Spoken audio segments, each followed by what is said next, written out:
Alors, donc, bah, écoutez, merci de votre présence. On va vous présenter, le master santé, et puis répondre évidemment à vos différentes interrogations.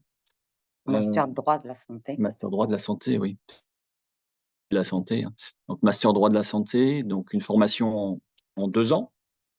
Heu, un une première année de master 1 où on commence tranquillement à se spécialiser, puisqu'apparaissent les premiers cours, spécifiques avec un cours qui est fait par Cécile. Donc qui est introduction Au droit de la santé, au droit de la santé et puis avec moi un TD. avec voilà un TD effectivement. Vous avez un cours de droit des patients, vous avez un cours, d'introduction à la réparation du dommage corporel. Dans l'UE professionnalisation, il y a, heu Il y a une UE spécialisée juriste en droit de la santé. voilà. Donc là, on commence déjà à vraiment, à donner une coloration, droit de la santé.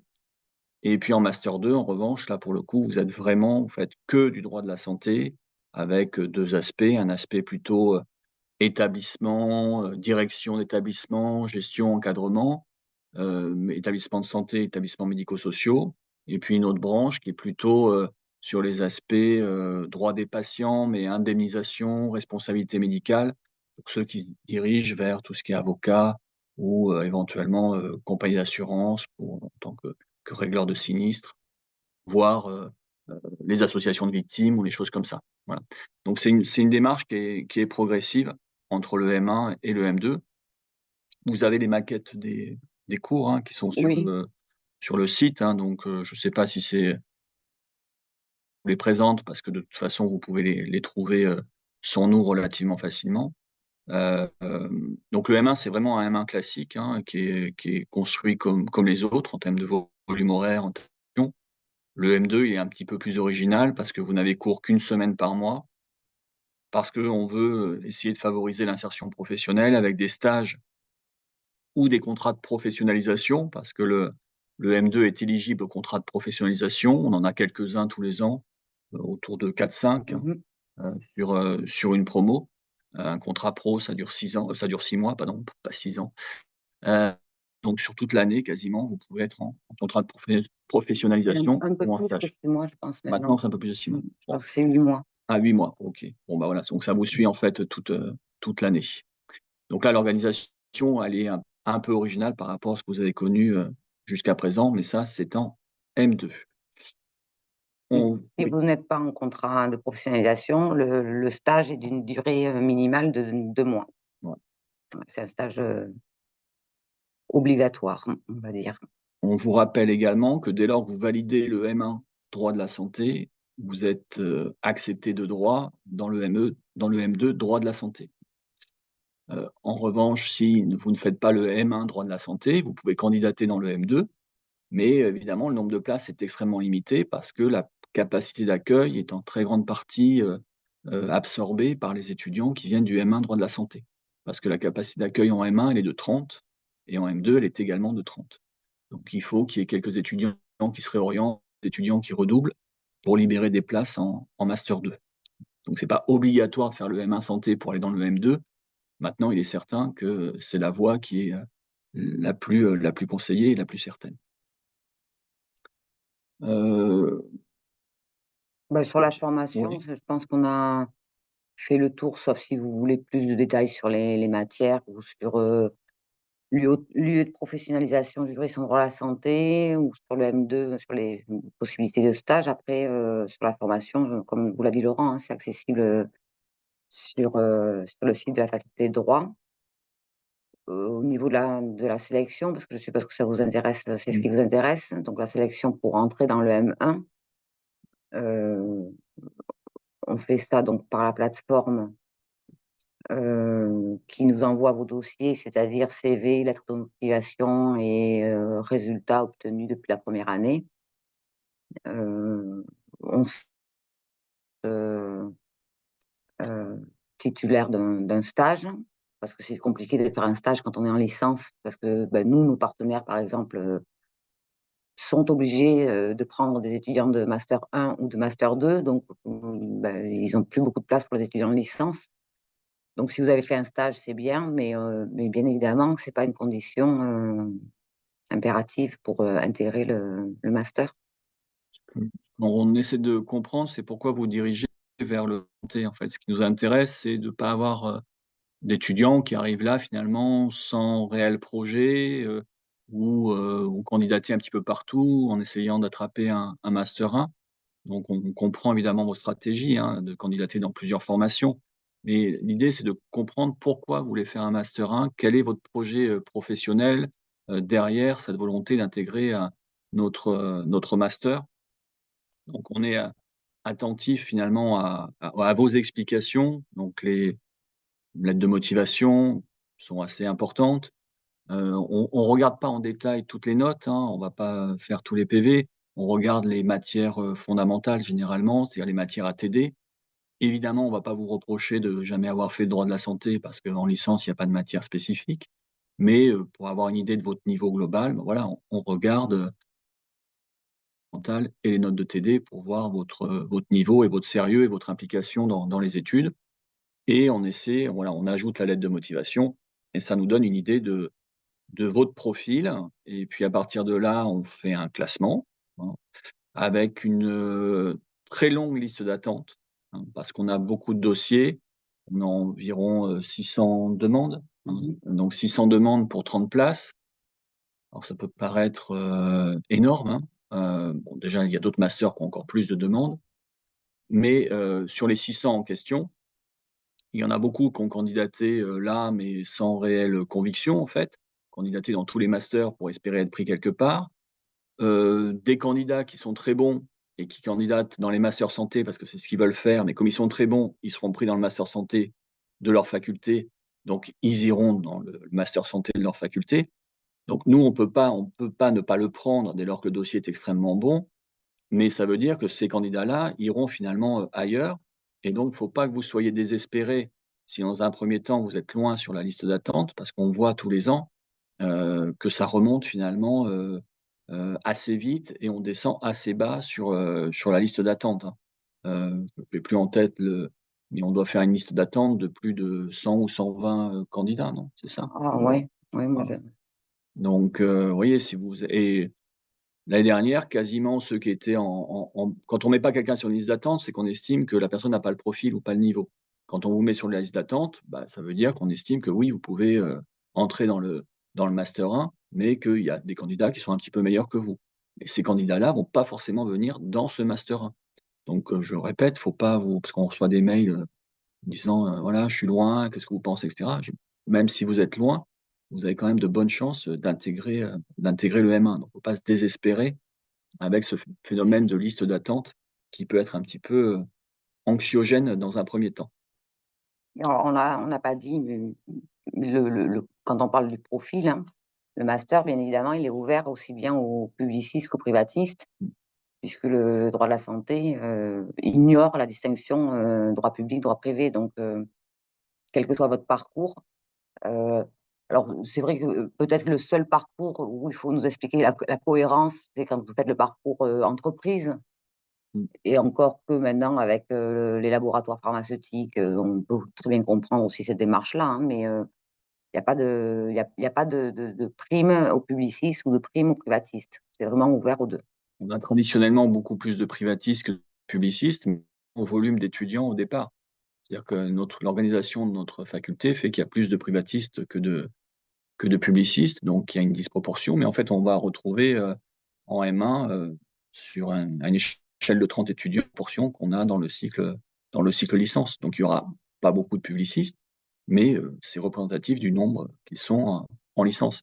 Donc là-dessus, n'ayez, strictement, aucune inquiétude, hein. Ni complexe. Oui, c'est pas un sujet pour nous de sélection. Avec 12 de moyenne, et donc il y a une question sur le chat: si nous finissions avec 12 de moyenne, est-ce qu'on a des chances d'être pris? 12 de moyenne, c'est mention à bien, donc oui, de larges chances d'être pris, oui, avec 12 de moyenne. Oui, oui, généralement, ça fait partie des dossiers.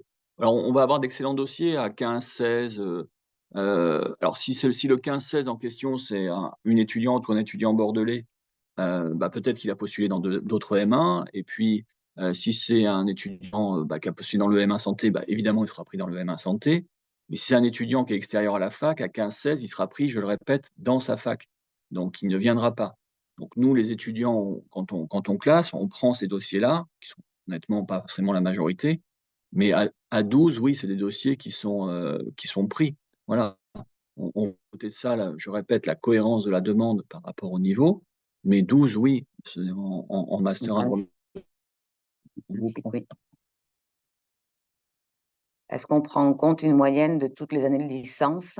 Alors je sais plus trop comment c'est présenté Oui, mais je crois maintenant que avec la plateforme, mais mmh, oui, en général, oui, on considère on regarde le parcours depuis la première année. Mais c'est pas parce qu'on va voir que, la première année a été loupée et que vous avez redoublé, mmh, qu'on va dire, «Ce dossier, on le prend pas, on le met sur la liste, d'attente». Pas du tout. On regarde, surtout, enfin ou d'abord peut-être l'année de la troisième année, la seconde, la première, et on regarde la moyenne. Et puis on est plutôt, bienveillant avec les étudiants bordelais. C'est-à-dire que, comme vous a dit Laurent, on va avoir des beaucoup de demandes d'étudiants extérieurs à la faculté de droit de Bordeaux. Bon, beh, un étudiant, extérieur qui va avoir, je vous dis n'importe quoi, 10,3 de moyenne générale sur les 3 années de licence, peut-être que lui, on le prendra pas directement, on dira non. Alors qu'un étudiant bordelais avec une bonne lettre de motivation qui a 10,3, ben, on va dire on le garde et puis en fonction des candidatures qu'on a, on le met en liste d'attente, voilà. oui, un dossier équivalent, effectivement, on va plutôt prendre des candidats locaux parce qu'on sait que vous allez, généralement venir dans le master 1.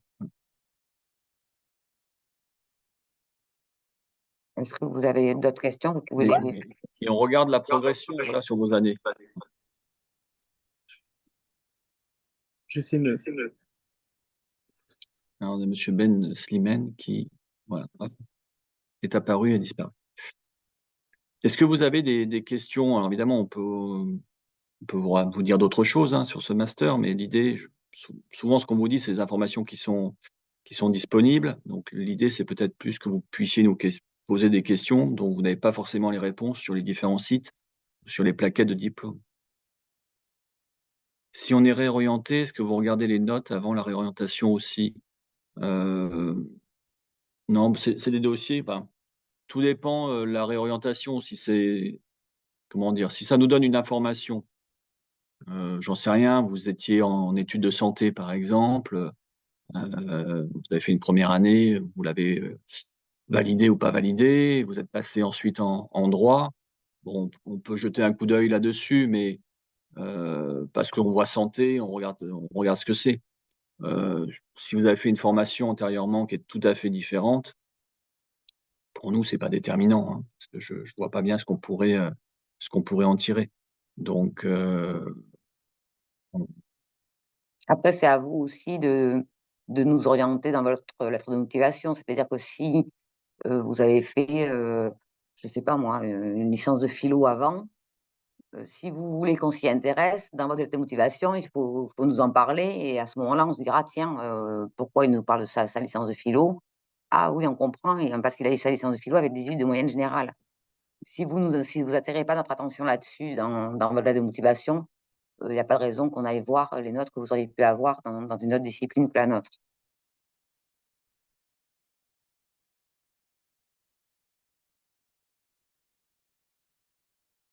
Après, remplissez bien les dossiers parce que enfin, c'est très informatisé et quelque part, nous, des fois, on peut avoir des informations qui sont pas très claires sur les noms de diplômes, les intitulés, les années.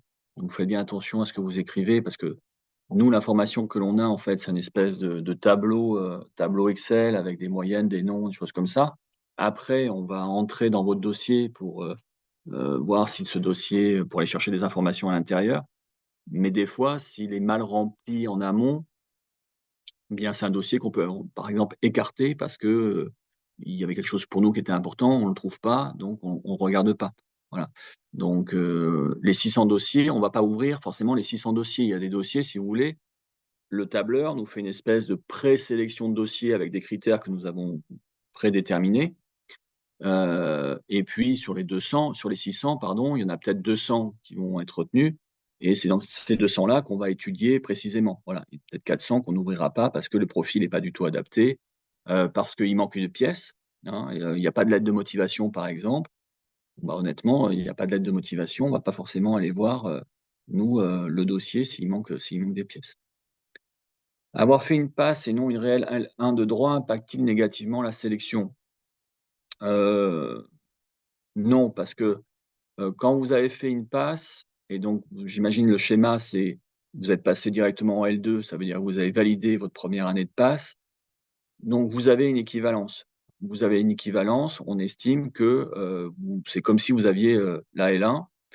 Bon, on sait par ailleurs que l'année de passe est extrêmement difficile et sélective, donc si vous l'avez validée, c'est que vous avez de réelles capacités, de travail. Donc bon, j'ai plutôt l'impression que d'être passé par une passe pour ensuite, aller dans un master de droit de la santé, c'est plutôt cohérent, déjà comme démarche. Et puis par ailleurs, si, vous avez «survécu» entre guillemets à votre première année de passe, c'est que, vous avez quand même de réelles qualités. Donc ça n'impacte absolument pas négativement la sélection, même c'est un petit peu le contraire. Attends, parce qu'il Alors alors, là, ouais, sur le chat, ça commence à défiler, il y donc avait une question sur les activités, extra-universitaires, donc ah bon? est-ce que vous mettez Ah en oui, avant voilà, j'avais pas vu, ouais. le étudiant? Alors, job étudiant, moi, je évidemment que oui. Si ça a rien à voir avec la formation, si c'est, caissier dans un supermarché, c'est pas la peine d'en mettre des tonnes dans la lettre de motivation, mais il faut le mettre quand même, au minimum dans le CV parce que ça nous montre que vous avez déjà un premier contact avec le monde de l'emploi et si vous M2 aller directement sur le marché du travail, ben, on se dit: «Beh, c'est ce que c'est qu'une relation de travail», voilà donc oui, c'est plutôt très positif. Ça peut aussi expliquer pourquoi vous n'avez pas de stage, typique, en disant: «Ben voilà, j'ai fait 15 jours dans un hôpital». Bah, parce qu'on se dit, c'est quelqu'un qui a besoin d'avoir un boulot rémunéré tout simplement plutôt qu'un stage gratuit. Mmh. Donc voilà, faut qu'on ait une idée de qui vous êtes, de ce que vous faites. Voilà, c'est ce qui nous intéresse aussi. On a finalement assez peu d'informations pour prendre des décisions, donc n'hésitez pas à nous expliquer, bah, voilà, votre organisation de vie, vos études et puis vos activités, extra-universitaires. Tels que le sport ou un boulot, ça nous Sport permet de vous ou connaître. bah, vie associative ou des choses comme ça, quoi. Il faut effectivement mettre tout ça. Alors ensuite, je suis en Erasmus, toute l'année. Est-ce que le fait de ne pas avoir suivi les cours de L3 en France est désavantageux? Hem, Non, c'est pas désavantageux du tout, parce que sinon, le dispositif Erasmus aurait aucun sens. En revanche, parfois en fonction des facs dans lesquelles vous êtes, quand on voit que, vous êtes, je sais pas moi, à Madrid et que vous avez 18 de moyenne générale, c'est on met un bémol sur ce 18. On se dit: «Bon OK 18, mais enfin c'est 18 en Erasmus, c'est pas 18, sur une L3, faite à Bordeaux quoi». c'est Voilà. qu'on ce qu'on regarde, c'est la cohérence. C'est-à-dire qu'on voit un ou une étudiante qui est moyen en L1, qui est moyen en L2 et puis effectivement qui arrive à 16 ou 17 en L3 en étant en Erasmus, oui. Erasmus. Bon là, on se dit: «OK, c'est peut-être pas le reflet du niveau exact du candidat» ou à l'inverse parfois, hein. Il peut y avoir des candidats qui sont partis dans des Erasmus qui étaient un peu plus exigeants que d'autres et on voit une baisse des notes. Donc on pondère ça aussi. Donc ça montre une ouverture, une capacité justement à découvrir d'autres cultures et d'autres systèmes juridiques. Donc ça, c'est un point positif. Après sur la note, c'est vrai que, bon voilà, on regarde un petit peu avec vigilance, cette note, mais c'est évidemment pas un désavantage. Vous pouvez toutes nos demandes de master sur la plateforme, je ne me souviens Moi non plus, je me plus. souviens Non, je crois que oui, non, c'est pour le peut-être pour le M2. ouais, avant l'existence de cette plateforme, on savait, je crois que alors on l'a fait qu'un an, qu'une fois cette Ouais. plateforme, hein. Je crois qu'on sait pas. En M2, on sait quand vous candidatez ailleurs, par contre, on ne sait pas, l'ordre de vos vœux. Il y a pas de hiérarchie. C'est comme si tous les vœux étaient mis au même niveau. Là, sur le M1, honnêtement, je me souviens pas que l'année dernière, on ait eu ce type d'information. Donc vous pouvez nous mentir en nous disant que vous candidatez que chez nous et que c'est absolument le M1, droit de la santé de Bordeaux que vous voulez faire. Mmh. Par contre, faites attention dans votre lettre de motivation parce que des fois, on a des surprises, on se rend compte que la Oui. lettre de motivation est pas adressée du tout à nous. Donc là, on se dit: «Tiens, dommage». Si on souhaite se présenter à l'examen du barreau pour devenir avocat en droit de la santé, ce master prépare-t-il bien cet examen? Oui, plutôt, hein, parce que c'est, donc le M pas le M1 commence, mais le M2, vous avez des avocats qui interviennent, qui vous apprennent concrètement à chiffrer des préjudices corporels, à liquider des préjudices corporels. Vous avez des exercices de plaidoirie. Donc on vous prépare pas à l'examen d'entrée, hein, mais on vous prépare à ce que sera l'exercice professionnel d'un avocat en droit de la santé ou en dommages corporels. Voilà. Ça, c'est très clair et hein, on a beaucoup maintenant d'étudiants, qui intègrent le barreau, après le M2. Ce qui n'était pas forcément le cas il y a quelques années. Aujourd'hui, on en a pas mal.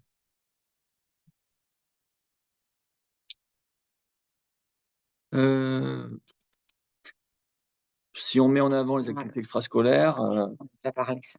oui, est-ce que ça peut aider? Bah, disons que ça peut pas nuire à l'admission, voilà. Ça peut expliquer parfois, j'en sais rien, si on a une activité sportive, très importante en club, qu'on a 2 entraînements par semaine, match le week-end. Bon, bah, on voit aussi en termes d'organisation que c'est pas évident peut-être par rapport à certains résultats ou des choses comme ça.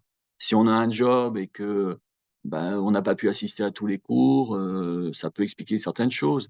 Et puis après tout dépend du boulot qu'on fait, comme on vous l'a dit tout à l'heure. Ça peut être des boulots qui sont en lien avec la santé, mais ça peut être des boulots parce qu'on a besoin d'avoir un petit revenu, pour financer ses études. Ça nous donne une image, je répète, de ce que vous êtes et c'est ça qui nous intéresse parce qu'on a très peu d'éléments malheureusement pour vous juger. Hein, on a, 3 années de licence et encore, je suis même pas sûr qu'on aura le dernier semestre de la L3. Mmh. Faudra qu'on vérifie. Mais, plus vous nous donnez d'éléments, plus c'est intéressant pour nous. Alors, l'unité de professionnalisation en M1, oui, on en a dit un mot très rapidement, mais on peut en reparler, Cécile? Alors c'est, une unité qui est facultative dans une UE obligatoire. Donc dans une unité d'enseignement, vous avez, une matière théorique, je ne sais plus laquelle c'est, une matière un enseignement théorique de 35 heures avec une épreuve à la fin. Ou alors, l'unité de professionnalisation ou l'unité recherche, ou il y a une unité, sport, je crois, bon voilà. L'unité de professionnalisation, c'est, un stage d'observation de 15 jours dans une de institutions avec lesquelles on a une convention, donc le CHU de Bordeaux, l'ARS, le centre hospitalier Charles Perrin, Cadillac, 3 ou 4 cabinets d'avocats qui font de l'indemnisation du dommage corporel, l'ordre des médecins, le conseil départemental et le conseil régional et quelques cliniques. Bon bref, vous n'avez pas le choix du lieu du stage d'observation, vous n'avez pas le choix non plus des dates, puisque la faculté, offre cette possibilité-là, bien évidemment, en dehors des périodes de cours. Donc en général, c'est un stage qui se déroule une semaine en février et une semaine en avril, pendant les vacances, soit, 2 semaines en juin, une fois que les cours sont terminés. Donc ça, c'est le stage d'observation et vous avez, en plus 10h30 magistraux qui sont, qui sont faites ces heures par le président du conseil régional de l'ordre des médecins et par le président du conseil départemental de l'ordre des médecins. Ils se partagent ces 10h30 et vous font, 10 heures de cours sur la déontologie médicale et vous avez 5 travaux dirigés, 3, si mes souvenirs sont bons, TD, faits par un ancien de la promo qui est aujourd'hui directeur d'hôpital et qui vient vous expliquer, le métier de directeur d'hôpital, le concours c'est quoi, qui vous des preuves du concours et 2 TD faits par, un avocat qui vient vous parler, qui vous fait aussi les TD de droit des patients au semestre 2 d'ailleurs, c'est le même, qui vient vous parler lui plutôt du métier d'avocat, de la spécialité, indemnisation du dommage corporel et en fin d'année, vous êtes évalué, à l'oral sur les 10h, 30 de cours faits, sur la déontologie médicale. Voilà, alors en comme je vous ai expliqué, vous êtes, obligé de faire votre stage dans une des institutions avec lesquelles on a passé une convention. C'est-à-dire que vous pouvez pas dire: «Ben, moi j'habite, à Bayonne, mon stage, je vais le faire à l'hôpital de Bayonne», c'est pas possible, la fac ne signera pas votre convention de stage, hein. Donc chaque année, on va dire entre 20 et 25 places, en stage d'observation. Donc s'il y a une année où vous êtes les 30 de la promo à vouloir faire l'UE professionnalisation, on est obligé de faire une petite sélection entre vous pour dire: «Ben, voilà, on n'a que 25 places de stage, ils sont 30, ben, il y en a 5 qui pourront pas le faire». C'est plutôt rare. Là, cette année, il y en a que par exemple, il y en a que 13 qui ont demandé à faire cette UE pro. Alors après nos partenaires, c'est cabinet d'avocats, Voilà. établissement de santé, Mmh. plus ARS, ordre des médecins. ouais, et ça permet, d'absorber, Oui. vraiment. Donc j'ai effectué des stages dans le domaine de la santé, mais pas dans le domaine juridique. Est-ce que ça peut affecter négativement ma candidature? Là encore, non, hein, je veux dire, on voit vos expériences et donc votre intérêt pour le domaine de la santé. C'est plutôt un point positif, même si c'est pas dans le domaine juridique, c'était exclusivement dans le domaine médical parce que, bah, vous étiez parti peut-être pour des études de santé, que finalement vous avez basculé ensuite en droit. Il y a une cohérence là encore. Donc c'est pas quelque chose qui est négatif, pas du tout. Et puis une fois de plus, on sait bien que c'est qu'en licence, en troisième année, hein, vous n'avez pas forcément eu l'occasion de faire beaucoup de stages, dans votre domaine d'études, soit parce que vous n'avez pas trouvé de place, soit parce que, comme on disait tout à l'heure, vous avez, pour financer vos études, vous bossez, chez McDo et que vous n'avez pas le temps de faire des stages. Donc, vous avez fait un stage, dans le domaine juridique, et en plus, droit de la santé, c'est bien évidemment, c'est positif. Vous n'en avez pas, beh, c'est pas grave. En ce qui concerne l'alternance en M2, oui, on en a parlé tout au début, mais c'est pas un problème, on peut y revenir. Oui, c'est absolument possible de faire une alternance en M2. Alors quand on parle vraiment d'alternance au sens strict, ça veut dire que vous êtes en contrat de professionnalisation. C'est-à-dire que vous travaillez pour une entreprise, pour, enfin, je sais pas, un cabinet d'avocats, clinique, je sais plus où on en a eu des contrats de professionnalisation en EHPAD, par exemple, Mmh. en tant que juriste. Bon, ça, c'est un contrat donc qui doit être maintenant de 7 ou 8 mois, c'est tout à fait possible dans l'organisation du master puisque vous n'avez cours qu'une semaine par mois. C'est pour ça d'ailleurs qu'il y a cette organisation dans le M2. C'est pour favoriser cette alternance. Après, il y a l'alternance au sens, je dirais, plus commun du terme, c'est-à-dire j'ai des cours et puis des fois j'ai pas de cours et pendant que j'ai pas cours, je peux faire des stages et nous, on impose un stage qui est au minimum de 2 mois, mais en pratique, on a un certain nombre d'étudiants qui font plusieurs stages de 2 mois, pour avoir des expériences différentes. Si vous souhaitez faire un contrat de professionnalisation, évidemment, il faut attendre d'être en master 1, mais une fois que vous êtes en master 1, il faudra déjà commencer à chercher parce que finalement l'offre, elle est pas extraordinairement, riche et qu'il faut se placer, très vite sur ce terrain-là. Mais oui, hein, l'alternance en M2, elle est évidemment tout à fait possible, ça fait partie de l'organisation du diplôme.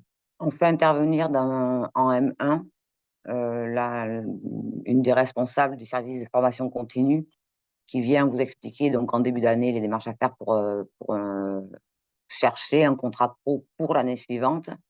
Et puis je crois qu'elle vous reprend là, il me semble qu'on a eu un mail il y a pas longtemps, qu'elle vous revoit après, en fin de M1 pour savoir où vous en êtes dans vos recherches de contrat pro pour le M2.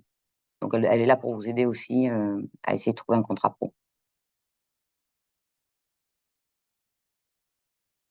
D'autres questions, remarques?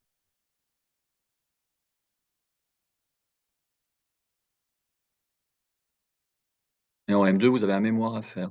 Ce n'est pas le cas en master 1, mais en M2, on vous demande effectivement un travail en lien généralement avec votre stage ou votre alternance.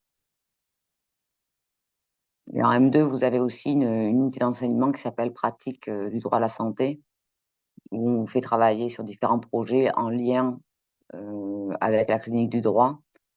Alors soit sur des projets, c'est des activités qui sont soit liées à l'activité de la clinique du droit, c'est-à-dire le service d'information juridique, ou alors quand vous allez, aux audiences, du juge des libertés, dans les centres hospitaliers, ou parce qu'il y a le CHU de Bordeaux qui va nous dire, «J'ai des problèmes avec l'exercice de la liberté de religion des patients à l'hôpital, j'aimerais bien une étude là-dessus». Donc voilà, il y a des projets, aussi d'enseignement, un peu pratiques et moins théoriques. Alors, est-ce qu'on accepte les licences AES? Oui, on accepte les licences AES.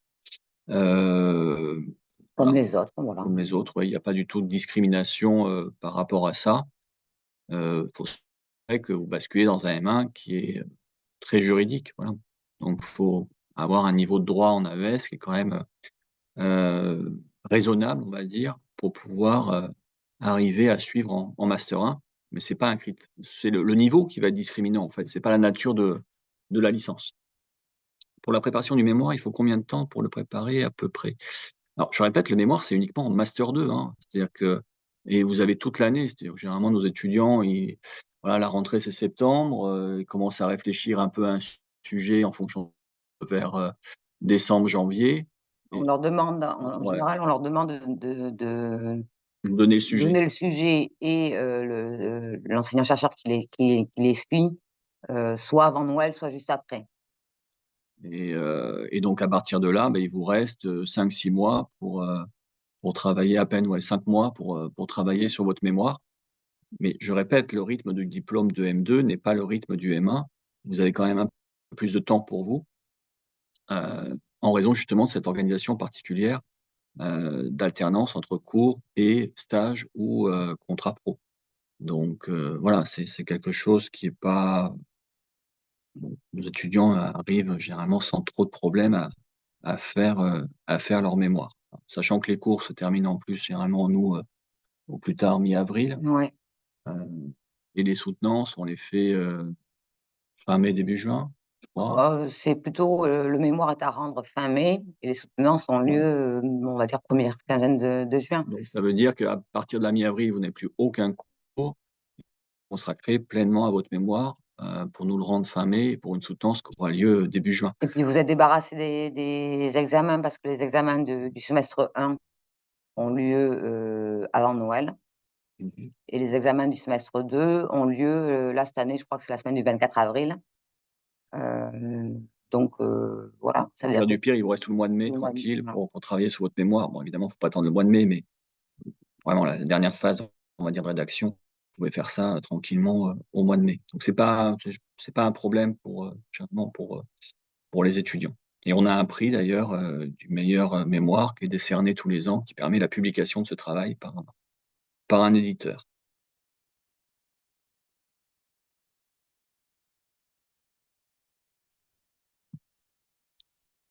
Alors, est-ce que vous avez d'autres questionnements, des remarques?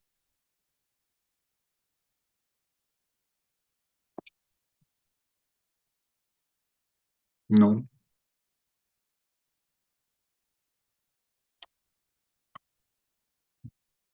Tout est calme? Vous avez toutes les infos dont vous avez besoin? Ah, heu, Alors, établissement de santé public, hein? est-ce que le concours pour être directeur d'établissement de santé est directement accessible? Heu, oui, vous pouvez votre candidature sera recevable. Certains le tentent, directement après le master de droit à la santé. D'autres veulent, passer par une prépa type celle qu'il y a à Sciences Po, de préparation au concours administratif. C'est à vous là aussi de l'envisager. Certains l'ont directement en sortant du master 2, d'autres se font couler la première année et l'ont l'année suivante. Voilà. Je vous ai dit que dans le lieu pro, il y avait un ancien de la promotion qui, qui était aujourd'hui directeur d'hôpital psychiatrien. Lui, typiquement, il a tenté directement après le master 2, il l'a eu. Donc ça dépend après vraiment, C'est qu'on enfin, d'un point de vue administratif, votre candidature est recevable. Après la question, c'est est-ce que vous êtes suffisamment, préparé dès cette année-là? Voilà, comme on vous l'a dit, il y a des candidats qui arrivent il faut il et faut, d'autres qui font une prépa. il Bon faut ben, travailler en plus par rapport au master parce que vous avez des épreuves, je sais plus, hein, mais peut-être de culture générale, on ne prépare pas à la culture générale.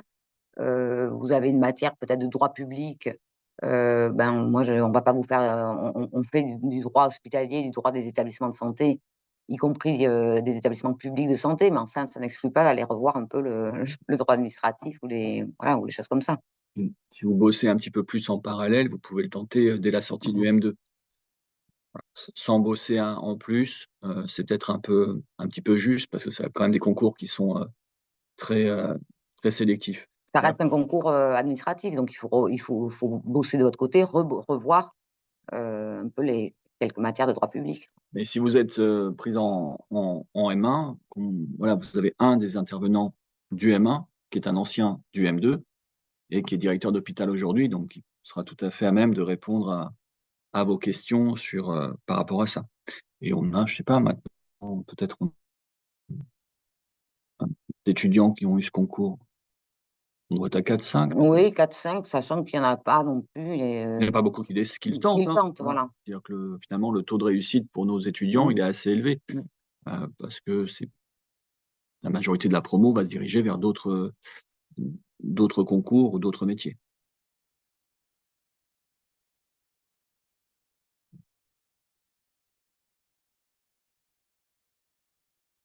Et jusqu'à présent d'ailleurs, on avait le directeur du CHU de Bordeaux qui faisait cours dans le master 2. Bon, comme là, il a été nommé, directeur adjoint de cabinet de la ministre, du Travail et de la Santé, il a quitté le CHU, mais on ne désespère pas de trouver Bah, d'aller son voir le prochain son directeur. successeur, voir s'il veut pas faire cours dans le CHU. Et puis dans le M2, on a également une directrice d'hôpital, qui vient juste présenter en fait son parcours. Elle a passé ce concours, elle a été directrice d'hôpital, elle a été en détachement, ce qui lui a permis de devenir directrice de clinique. Et puis voilà, elle explique son parcours, ses petites astuces, pour arriver à ce type de métier. Ça, c'est en M2, voilà, qu'elle vient faire une présentation pendant 2 heures, bah, pour expliquer un peu aux étudiants qui sont intéressés par ces parcours-là, quelles sont les voies à suivre. Et on a des étudiants qui sont directeurs d'établissements de santé, enfin de structures telles que des EHPAD, par exemple, où là, il y a pas de concours, hein. C'est, vous répondez à une annonce, vous envoyez votre CV, vous avez un entretien, ça se passe bien, bah, vous pouvez vous retrouver, alors peut-être pas du jour au lendemain directeur ou directrice, mais ils commencent très vite à directeur Mmh. adjoint, et puis on les retrouve 2-3 ans après, ils sont directeurs d'établissement, hein. Donc ce sont des domaines dans lesquels il y a sans doute des opportunités, assez, assez importantes également. Alors après, ça n'a rien à voir avec directeur d'hôpital, hein. C'est pas le même, c'est pas un concours, et puis c'est pas le même niveau de responsabilité. Mais disons que si ce sont des métiers qui vous attirent, en sortie de notre M2, le schéma idéal, hein, c'est d'arriver à décrocher un contrat pro dans ce type de structure, parce que la plupart du temps, ils se servent en fait du contrat pro pour vous former et comme une sorte de période d'essai. Et si ça se passe bien, ils vous embauchent, dans la suite du contrat pro, hein. Ça, on l'a vu déjà nous à plusieurs reprises. Bon, et ça, c'est pas possible effectivement côté fonction publique et côté hôpital où c'est un concours. D'autres questions? Ou pas. Ou pas?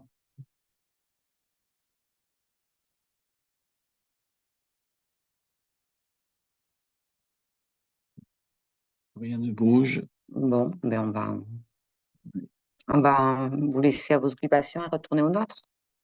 Donc on vous laisse réfléchir. Faites bien attention au calendrier. Vous ratez pas, n'attendez pas le dernier jour pour déposer votre candidature parce que ce jour-là, vous pouvez avoir un problème de connexion et là, c'est le drame.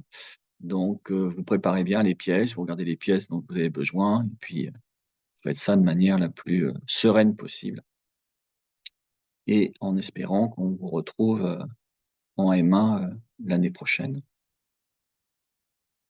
Bon, bah, écoutez, bon après-midi Bon après-midi et puis, à toutes et à tous. si vous avez des questions qui vous viennent, vous connaissez nos noms, nos mails, vous nous écrivez. Oui, au pire du pire, voilà, si, Voilà. réflexion faite, vous avez des éléments supplémentaires, vous nous envoyez un mail.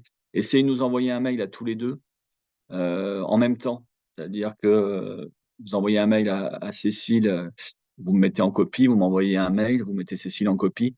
Parce que ça on voit comme ça là, qu'il y en a un ou 2 qui a répondu. Ça évite parfois que, soit on attend que l'autre réponde et personne répond ou à l'inverse, on vous répond 2 fois. Donc c'est un petit peu plus embêtant. Voilà, allez, on met fin à l'enregistrement Comment? en appuyant sur fin. Au revoir, bonne journée à tous. Au revoir.